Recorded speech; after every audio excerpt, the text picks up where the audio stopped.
Hello and welcome back. Today we are taking a tour around HomeSense, which is one of the companies under the umbrella of HomeGoods, TJ Maxx, and Marshalls, I believe, and Sierra.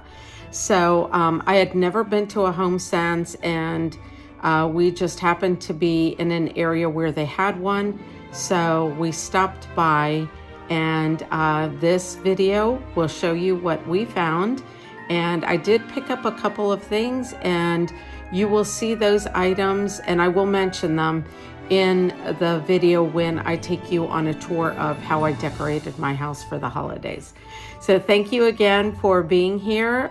Please, if you haven't already subscribed, please do so.